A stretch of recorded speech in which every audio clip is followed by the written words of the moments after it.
Iran. Di pelutui mu perang. Olehnya Malaysia berdebat dua buah pulau sepadan dengan Legitan. Olehnya menyandami bagi dia tabah siapa pulau. Olehnya mentu perang Malvinas antara Argentina dengan dengan Argentina dengan Inggris. Yang di perang orangnya Ukraina dengan diimpansi oleh Rusia.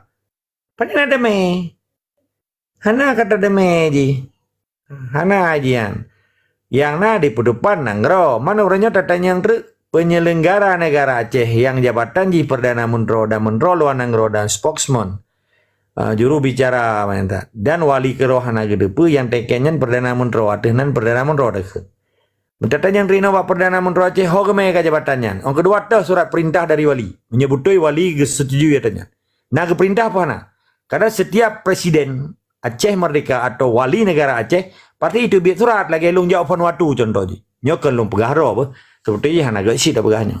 Pasti long nak surat long surat droge atunan wali negara atau presiden Aceh Merdeka dan surat Perdana Menteri dua apa surat long Vanuatu long putihnya pak presiden Sergio Pohor nanya. Tahun 2000 di Aceh macam perang di penjata perang di Megawati. Maka orangnya orang Acehnya bertatanya yang tahu surat perintah dari wali menyodorkan mewakili wali sebagai Perdana Menteri artinya kepala pemerintahan. Sedangkan wali adalah kepala negara.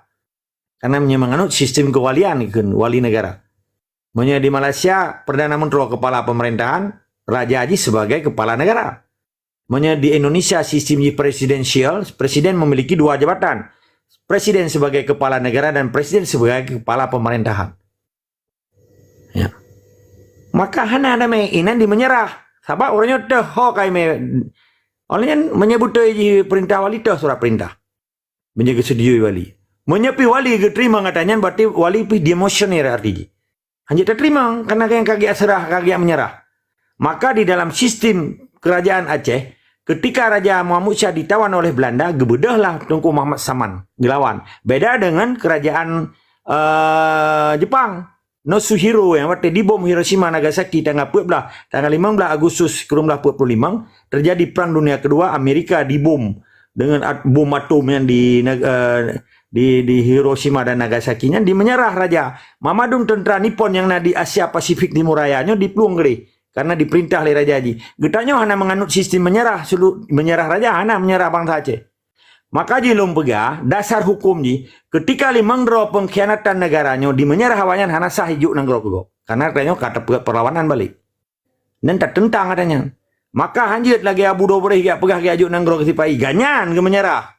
Gejuk dro ke kelompok ada Abu Dobreh ke Soekarno hana urusan dengan nanggro Aceh. Maka wali ke penyatak lagi pada Desember 1976. Nyo perlu paham le urang-urang. Mana nilai lebih kurang? Harum tak kendame. Ke penjajah harum dah kendamai rumah hutang ke pencuri harum dah kendamai ke tikuh tengai tamanglah rumah hutang sipak tikuh dengan pencuri luar rumahnya baru beres. Mana nilai tetap semangat dari sekawan.